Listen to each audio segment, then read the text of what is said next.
रिश्ते इंसान की लाइफ का सबसे सेफ और ब्यूटीफुल पार्ट माने जाते हैं। जब भी हम घर और परिवार का नाम सुनते हैं तो दिमाग में प्यार, ट्रस्ट और सिक्योरिटी की फीलिंग आती है। पति पत्नी का रिश्ता तो सबसे स्ट्रांग माना जाता है। 7 फेरों के साथ लोग पूरी जिंदगी साथ निभाने की कसम खाते हैं।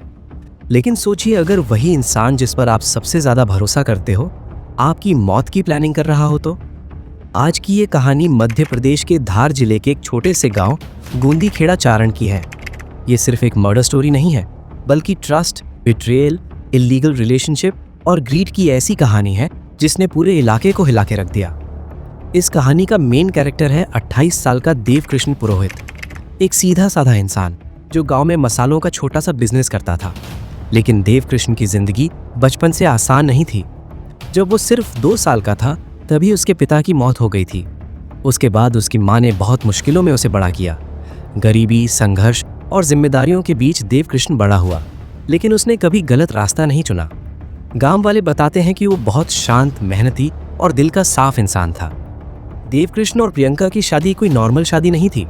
दोनों की शादी बचपन में ही तय कर दी गई थी। जैसे जैसे दोनों बड़े हुए, परिवार वालों ने इस रिश्ते को आगे बढ़ाया और आखिरकार दोनों की शादी हो गई। देवकृष्ण इस रिश्ते को दिल से निभाना चाहता था, लेकिन प्रियंका कभी उसे अपना पति मान ही नहीं पाई। प्रियंका को देवकृष्ण का डार्क स्किन कलर पसंद नहीं था। वो कई बार उसका मजाक उड़ाती थी और उसे नीचा दिखाती थी। बाहर से वो नॉर्मल बिहेव करती थी, लेकिन अंदर ही अंदर वो देवकृष्ण से नफरत करने लगी थी। असल में प्रियंका की जिंदगी में पहले से कोई और था, कमलेश पुरोहित। कमलेश उम्र में प्रियंका से करीब 8 साल बड़ा था और गांव के पास एक ढाबा चलाता था। दोनों का अफेयर काफी समय से चल रहा था। परिवार वालों को जब इस रिश्ते के बारे में पता चला तो उन्होंने जल्दी में प्रियंका की शादी देवकृष्ण से करवा दी। उन्हें लगा कि शादी के बाद सब ठीक हो जाएगा, लेकिन ऐसा नहीं हुआ। शादी के बाद भी प्रियंका और कमलेश का रिश्ता खत्म नहीं हुआ। जब देवकृष्ण दुकान पर मेहनत कर रहा होता था तब प्रियंका घंटों फोन पर कमलेश से बात करती थी। दोनों फ्यूचर के सपने देखते थे, लेकिन उस फ्यूचर में देवकृष्ण की कोई जगह नहीं थी। धीरे धीरे प्रियंका के अंदर देवकृष्ण के लिए नफरत बढ़ने लगी। उसे लगता था कि देवकृष्ण उसकी आज़ादी और उसके प्यार के बीच सबसे बड़ी रुकावट है। फिर एक दिन प्रियंका ने कमलेश से साफ कह दिया, या तो मैं रहूंगी या देवकृष्ण। कमलेश भी प्यार में अंधा हो चुका था। दोनों ने मिलकर देवकृष्ण को रास्ते से हटाने का फैसला कर लिया। मार्च 2026 में दोनों ने सुरेंद्र नाम के एक क्रिमिनल से कांटेक्ट किया। वो पैसे लेकर हत्या करने के लिए तैयार हो गया। देवकृष्ण की जान की कीमत लगाई गई सिर्फ 1 लाख रुपए। कुछ पैसे एडवांस दिए गए और बाकी मर्डर के बाद देने का प्रॉमिस किया गया। प्लान बनाया गया कि हत्या को रॉबरी जैसा दिखाया जाएगा ताकि किसी को शक ना हो। मर्डर की डेट तय हुई 7 अप्रैल 2026। उस रात सब कुछ नॉर्मल था।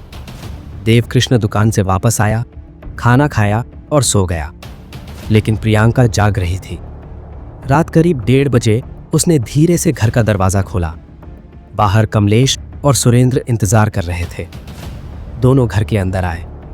प्रियंका ने इशारे से वो कमरा दिखाया जहां देवकृष्ण सो रहा था। कमरा अंधेरे में था। देवकृष्ण गहरी नींद में था। तभी सुरेंद्र ने हथियार से उस पर हमला कर दिया।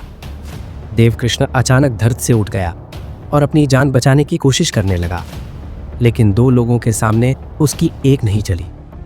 कुछ ही मिनटों में पूरा बिस्तर खून से भर गया और देवकृष्ण की मौत हो गई। सबसे शॉकिंग बात यह थी कि उसकी अपनी पत्नी वहीं खड़ी सब देख रही थी, बिना किसी डर या पछतावे के। मर्डर के बाद तीनों ने रॉबरी का फेक सीन क्रिएट किया। अलमारी से सामान बाहर फेंका गया, कुछ ज्वेलरी और कैश गायब किए गए। फिर प्रियंका को कुर्सी से हल्का सा बांध दिया गया ताकि लगे कि डकैतों ने उसे बंधक बनाया था। कुछ देर बाद प्रियंका जोर जोर से चिल्लाने लगी। पड़ोसी दौड़ कर आए तो उन्होंने देवकृष्ण को खून से लथपथ देखा और प्रियंका को रोते हुए पाया। उसने कहानी बनाई कि कुछ मास्क्ड रॉबर्स घर में घुसे, देवकृष्ण को मार दिया और सामान लूटकर भाग गए। पुलिस मौके पर पहुंची। शुरुआत में सबको यही लगा कि ये रॉबरी और मर्डर का मामला है, लेकिन इन्वेस्टिगेशन शुरू होते ही कहानी में क्रैक्स दिखने लगे। सबसे पहले पुलिस ने नोटिस किया कि घर में जबरदस्ती घुसने के कोई निशान नहीं थे। दरवाजा टूटा नहीं था। इसका मतलब साफ था कि किसी ने खुद दरवाजा खोला था। दूसरी बात, घर का सामान बहुत सलीके से बिखरा हुआ था। ऐसा लग रहा था जैसे सिर्फ दिखावे के लिए सामान फैलाया गया हो। तीसरी और सबसे बड़ी गलती थी प्रियंका का बंधा होना। रस्सी इतनी लूज थी कि वो खुद को आसानी से छुड़ा सकती थी। पुलिस को शक गहराने लगा। फिर पुलिस ने प्रियंका का फ़ोन मांगा, लेकिन उसने कहा कि डकैत उसका मोबाइल भी ले गए। यही बात पुलिस को सबसे ज़्यादा सस्पिशियस लगी। साइबर सेल ने कॉल डिटेल रिकॉर्ड निकाली। रिपोर्ट देखकर पुलिस भी शॉक्ड रह गई। एक नंबर पर प्रियंका घंटों बात करती थी और वो नंबर था कमलेश का। अब पूरी कहानी साफ हो चुकी थी। पुलिस ने तुरंत कमलेश को पकड़ा। पहले तो वो झूठ बोलता रहा, लेकिन जब पुलिस ने सबूत दिखाए तो वो टूट गया। उसने पूरा सच कबूल कर लिया।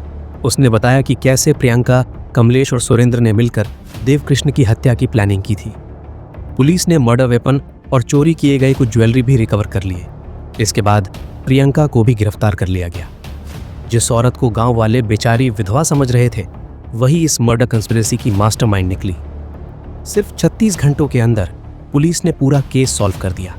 कमलेश और प्रियंका जेल पहुंच गए, जबकि सुरेंद्र की तलाश जारी रही। लेकिन इस कहानी ने कई बड़े सवाल छोड़ दिए।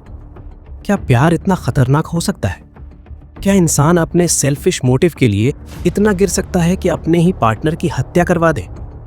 देवकृष्ण को इंसाफ तो मिल गया, लेकिन उसकी जिंदगी वापस नहीं आ सकती।